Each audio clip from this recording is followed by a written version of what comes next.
Baik, kita masuk ke sesi berikutnya. Di sini kita akan berdiskusi tentang biomasa mikroalga. Genera yang paling umum dibiarkan pada mikroalga adalah Spirulina, Chlorella, Dunaliella, dan Haematococcus. Mikroalga tersebut merupakan alga yang berukuran mikro, ada yang bersel tunggal, ada yang hidupnya berkoloni, ada yang soliter, ada yang berbentuk spiral. Dan semuanya diwakilkan oleh genera sebagai berikut: Chlorella, Spirulina, Haematococcus, dan Dunaliella. Dibiarkan pada sistem tertutup seperti fotobioreaktor dan juga bisa dibiarkan pada sistem yang terbuka seperti kolam atau open pond dan raceway pond atau kolam yang berbentuk sirkuit. Pada fotobioreaktor diperoleh hasil 3 hingga 5 kali lebih tinggi dibandingkan dengan kolam terbuka biasa.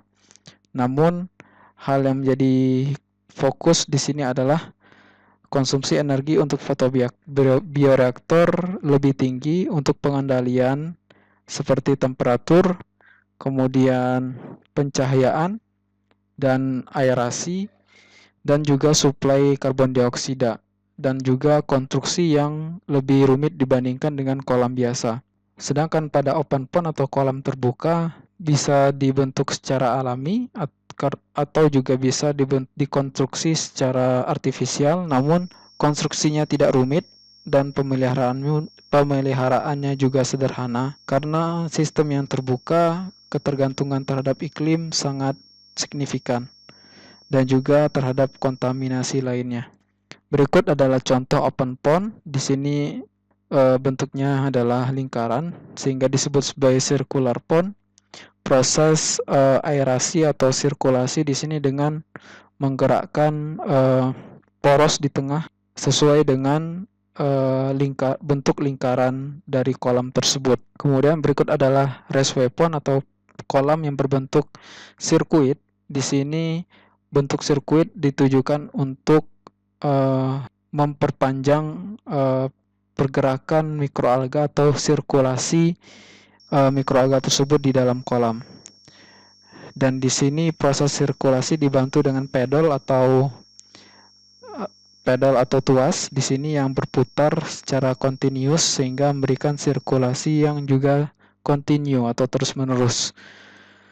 Berikut merupakan sistem tertutup menggunakan fotobioreaktor. Ada berbagai macam fotobioreaktor. Yang pertama, fotobioreaktornya berbentuk tubular atau seperti tabung-tabung yang panjang-panjang yang dihubungkan satu dengan yang lainnya. Tubular bentuk seperti ini disukai karena memberikan luas permukaan yang tinggi karena diperlukan untuk memberikan asupan cahaya yang memadai. Kemudian bentuk tabung yang saling terhubung satu sama lain berguna untuk membantu proses sirkulasi secara kontinu sehingga apakah itu medium nutrisi ataupun zat distribusi mikroalga di dalam medium itu bisa terjadi secara homogen. Kemudian ada juga bentuk seperti silinder. Di sini juga konstruksinya sederhana, namun sistem ini termasuk terkategori tertutup. Ada juga yang berbentuk flat, memberikan luas permukaan yang luas dengan konstruksi yang sederhana. Masing-masing kategori bentuk dari fotobioreaktor memiliki keunggulan dan kekurangan. Yang idealnya adalah yang tubular, namun konstruksinya yang begitu rumit sehingga biaya yang diperlukan tinggi. Untuk yang tubular cukup sederhana, namun di sini memiliki kekurangan luas permukaannya yang rendah. Sedangkan untuk luas permukaan yang tinggi di sini yang berbentuk flat memiliki konstruksinya sederhana, namun luas permukaannya tinggi. Kekurangannya adalah sulitnya dalam melakukan proses pengaturan atau maintenance atau perawatan, karena di sini bentuknya yang pipih dan flat membuat kesulitan dalam perawatan atau pembersihan pada saat pengosongan reaktor tersebut. Selain itu juga membesar potensi keberadaan dead zone, di mana di situ juga dead zone adalah zona mati, di mana di situ tidak terjadi sirkulasi di dalam medium. Beberapa Parameter yang mempengaruhi pertumbuhannya antara lain tentunya nutrisi, baik itu berlaku pada makroalga dan mikroalga dan makhluk hidup lainnya. Nutrisi di sini yang paling signifikan fungsinya adalah nitrogen dan fosfor, dan mikronutrien lainnya berperan sebagai kofaktor enzim. Kemudian karbon dioksida sebagai sumber karbon apabila menggunakan substrat berupa gas CO2 secara langsung, maka 13 hingga 20% saja yang bisa digunakan. Selebihnya akan terlepas begitu saja ke atmosfer. Kemudian pH pada saat proses kultivasi ini berlangsung idealnya di atas 6, dan temperatur kultivasi itu pada rentang 15 hingga 25 derajat Celcius, dan intensitas cahaya yang ideal digunakan sebesar 50 hingga 250 mikromol foton per meter square per second. Kemudian selain menggunakan medium yang dirancang sendiri, air limbah yang kaya akan zat organik bisa menjadi alternatif medium yang bisa dimanfaatkan untuk kultivasi mikroalga. Ada beberapa keuntungan di sini. Yang pertama, bisa mentreatment limbah tersebut, kemudian mengubah limbah menjadi sesuatu yang berguna, yaitu biomasa mikroalga dengan kadar protein dan minyak yang bisa dimanfaatkan untuk proses berikutnya. Dan umumnya mikroalga yang digunakan pada proses pengolahan limbah adalah dari genera Chlorella. Berlangsung selama 14 hari. Pada hari ke-14 diukur bahwa chemical oxygen demand atau sumber karbon di dalam limbah tersebut turun sebesar 90%. Minyak yang dihasilkan memiliki kadar kurang lebih 11% terhadap biomasa, dapat diekstrak dan dikonversi menjadi biodiesel melalui proses transesterifikasi dengan menggunakan etanol atau alkohol yang difasilitasi oleh katalis basa. Berikut adalah ilustrasi pemanfaatan limbah domestik sebagai medium untuk proses kultivasi mikroalga. Di sini dilihat limbah domestik berupa yang dikumpulkan dari perumahan, kemudian ditreatment. Ditreatment di sini maksudnya dipisahkan mana yang padatan, mana yang cairan.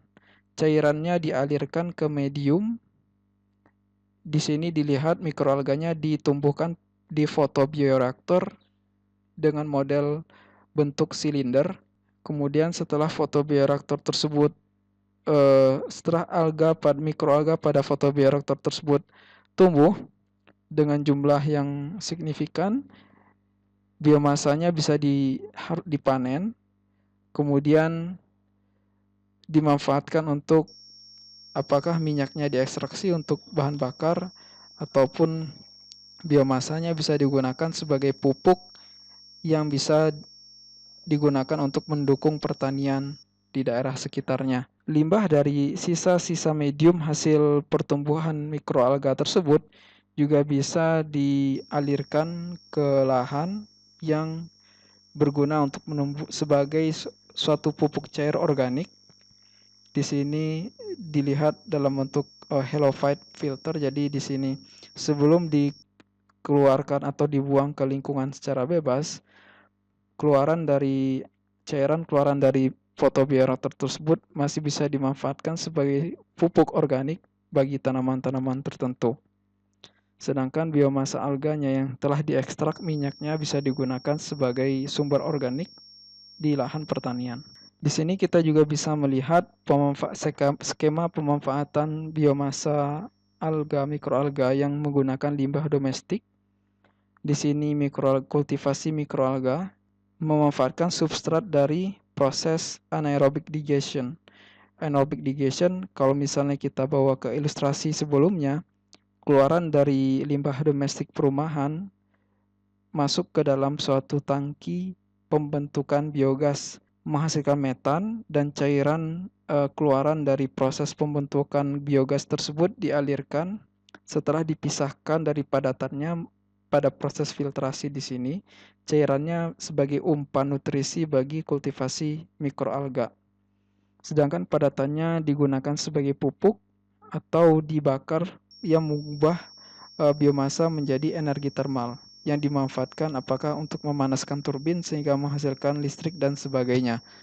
Kemudian hasil kultivasi mikroalga tersebut difiltrasi menghasilkan biomasa dan biomasanya bisa dimanfaatkan untuk berbagai macam platform untuk pembuatan zat-zat kimia berbasis hayati, pembuatan bahan bakar sebagai pakan ternak, dan untuk memperkaya nutrisi pada tanah. Kemudian hasil pembentukan biogas, karena proses kultivasi mikroalga itu terintegrasi dengan pembentukan biogas, di sini biogas berguna untuk menghasilkan metan dan bisa dibakar langsung menghasilkan listrik yang menunjang proses kultivasi mikroalga.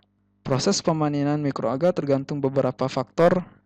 Yang pertama, jenis mikroalga, apakah itu berfilamen, bersel tunggal, dan sebagainya. Kemudian kebutuhan energi per meter kubik suspensi alga itu, apakah alganya itu terkonsentrasi dengan baik atau encer dan sebagainya, mempengaruhi kebutuhan energi. Dan teknologi yang digunakan seperti sentrifugasi, sedimentasi, filtrasi, screening, dan flokulasi. Berikut ilustrasinya. Untuk mikroalga yang berfilamen dapat mudah dipanen dengan penyaringan atau screening menggunakan kain saring secara langsung. Sedangkan apabila mikroalga yang bersifat uniselular, hal itu sulit dilakukan karena porositas atau pori-pori dari kain saring tersebut sangat besar dibandingkan dengan ukuran sel mikroalga uniselular tersebut, sehingga akan lolos tersaring. Kemudian untuk proses sedimentasi bisa kita lihat di sini. Di sini sebelum proses sedimentasi itu berlangsung, ini setelah proses pemisahannya berdasarkan perbedaan gravitasi sel dengan medium pertumbuhan. Jadi setelah airnya itu tenang, medium ini tenang, kemudian biomasa itu akan mengendap dengan sendirinya karena adanya perbedaan densitas.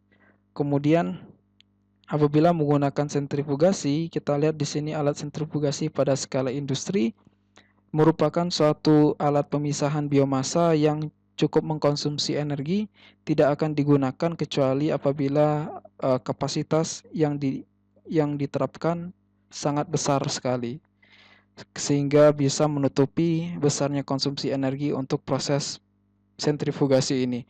Kemudian juga ada filtrasi dan screening, merupakan yang umum digunakan dalam pemisahan mikroalga. Untuk mikroalga yang berukuran uniseluler, yang kategori uniseluler, proses pengendapannya bisa dibantu dengan tahapan flokulasi. Di sini pengendapan didahului oleh proses penggumpalan dengan menambahkan agen flokulan, bisa dari zat kimia, contohnya adalah kalsium fosfat, dan juga bisa dari agen hayati seperti bakteri atau jamur berfilamen. Jadi jamur berfilamen tersebut akan menggunakan filamen-filamennya untuk memerangkap mikroalga-mikroalga yang soliter dan uniseluler tadi, sehingga mengakibatkan penambahan massa di dalam medium tersebut, sehingga akhirnya bisa terbentuk endapan biomasa dan bisa disaring menggunakan kain saring. Ilustrasi sebagai berikut. Ketika ditambahkan agen flokulan di sini, maka akan terjadi ikatan-ikatan, apakah itu zat kimia dan agen hayati berikatan dengan mikroalga yang akan kita pisahkan, sehingga lambat laun seiring berjalannya dengan waktu, maka biomasa campuran tersebut akan mengendap sehingga bisa dipisahkan dengan metode drainase ataupun filtrasi atau screening. Nah, di sini bisa kita lihat bahwa kekurangannya apabila menggunakan agen flokulasi, maka biomasa yang dipanen bukan dalam kondisi murni, ada campurannya, sehingga kita perlu tahapan lebih lanjut untuk menetralisir zat-zat kimia tersebut. Atau apabila menggunakan agen hayati, akan sulit untuk memisahkan biomasa bakteri atau jamur terhadap biomasa mikroalga.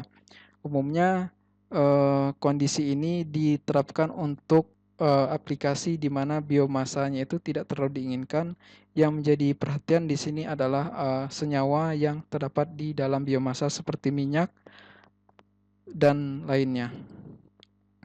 Sedangkan untuk metode sentrifugasi, di sini proses pemisahannya berlangsung terjadi karena adanya peningkatan gravitasi karena perputaran sentrifugal, sehingga perbedaan antara densitas zat yang tersuspensi yaitu biomasa mikroalga dan mediumnya yaitu medium kultivasi sangat berbeda signifikan, sehingga proses pengendapan tersebut bisa berlangsung dengan sangat cepat. Konsumsi energi besar untuk proses perputaran yang begitu cepat dengan kisaran harga 1000 hingga 10.000 rotation per menit. Sedangkan untuk proses dengan memanfaatkan metode filtrasi, kita menggunakan medium yang akan memfilter mikroalga sebagaimana yang diilustrasikan pada gambar berikut, atau Anda juga bisa tonton di alamat website yang dicantumkan sebagai berikut.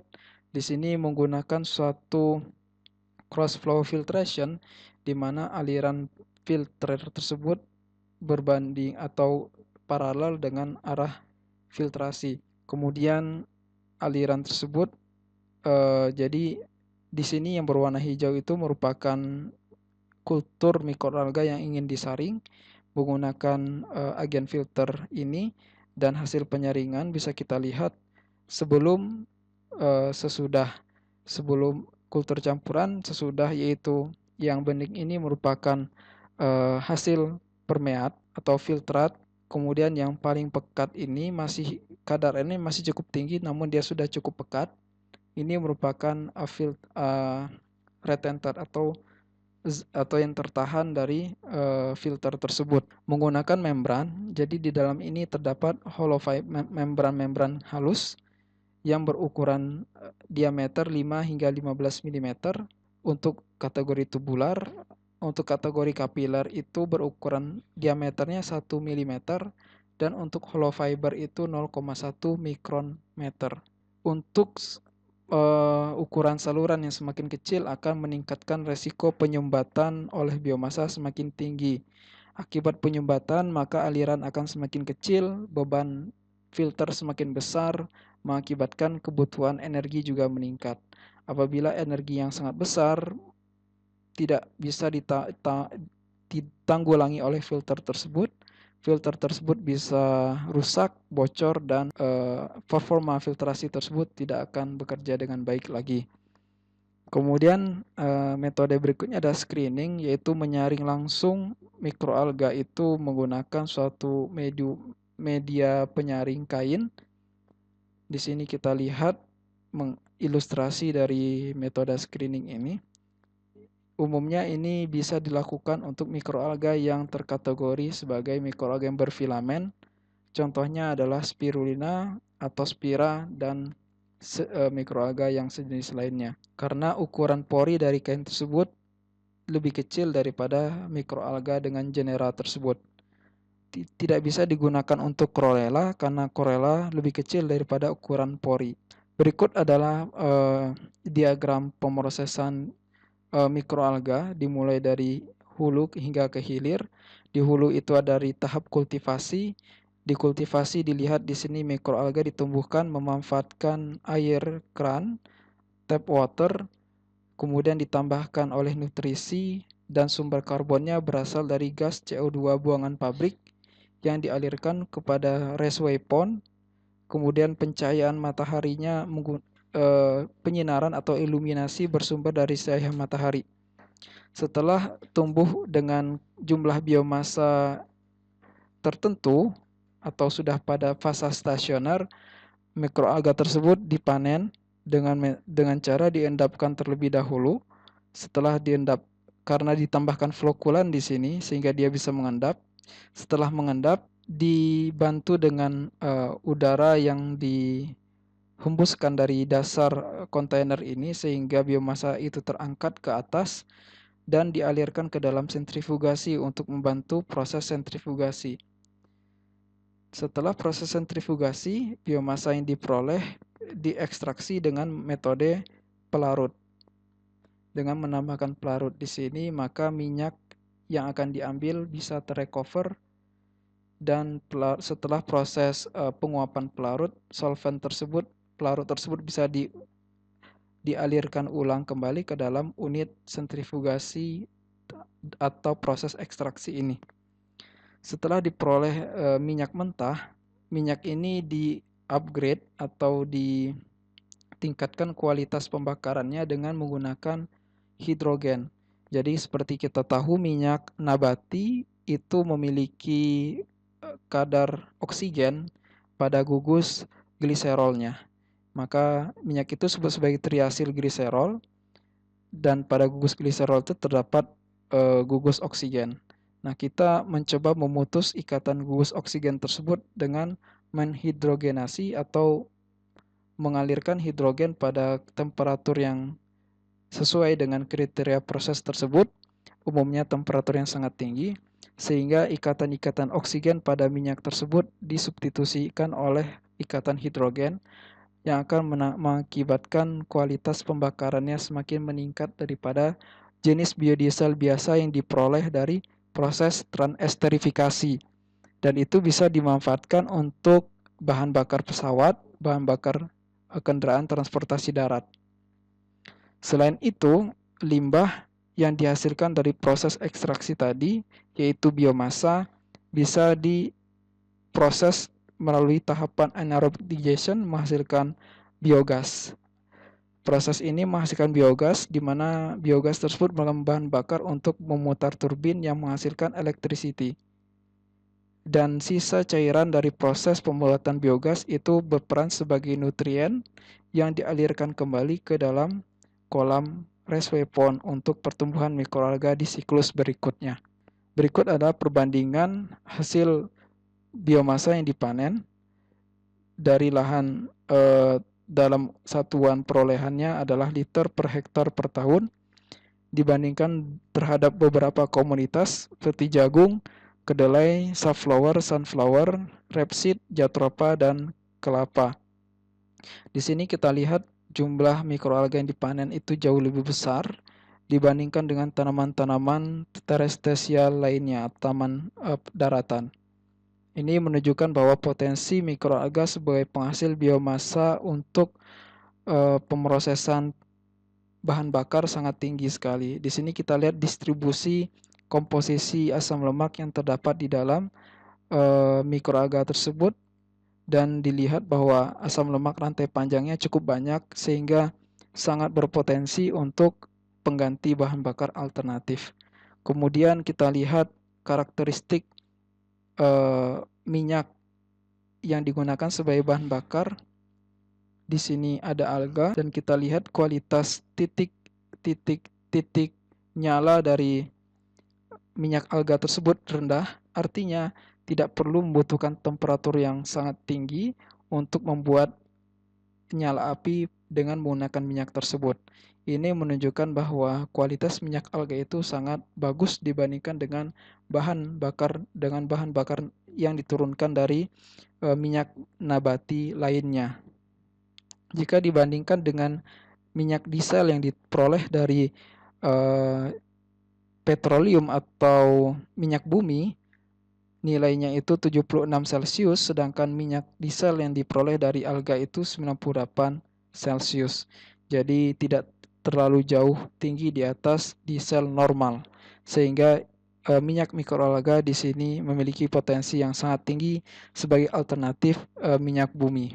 Untuk mengekstraksi minyak dari biomasa terdapat beberapa metode, yaitu ekstraksi dengan menggunakan pelarut seperti soklet, kemudian menggunakan fluida superkritis seperti supercritical extraction carbon CO2, kemudian ekstraksi mekanik dengan alat press, dan ekstraksi dengan berbantu agen hayati untuk memecah dinding sel, yaitu enzim enzim yang bisa mendegradasi dinding sel, apakah itu protease, lipase, dan sebagainya, yang kemudian dimasukkan ke dalam proses maserasi sehingga minyak yang di dalam sel tadi bisa terikat oleh solvent. Berikut ilustrasinya. Jadi ekstraksi pelarut konvensional menggunakan soklet, Kemudian fluida superkritis di sini menggunakan karbon dioksida sebagai fluidanya yang dibuat pada keadaan superkritis pada temperatur rendah. Kemudian menggunakan agen hayati seperti enzim di sini. Enzim berguna untuk memecah dinding sel dari mikroalga. Setelah itu minyak yang ada di dalam dinding sel tersebut akan lepas dan bercampur dengan solvent yang digunakan untuk mengekstraksi minyak tersebut. Kemudian di sini juga menggunakan menggunakan alat press untuk dengan mekanisme pressing. Di sini inputnya biomasa di atas, kemudian dengan menggunakan screw drive, ulir-ulir yang berfungsi memeras minyak biomasa tersebut akan membuat padatan biomasa tersebut semakin padat, sehingga minyaknya itu pun juga keluar dari padatan tersebut. Berikut adalah referensi yang digunakan untuk penyampaian materi pada kesempatan ini. Sekian sesi kedua, kita lanjutkan pada sesi berikutnya.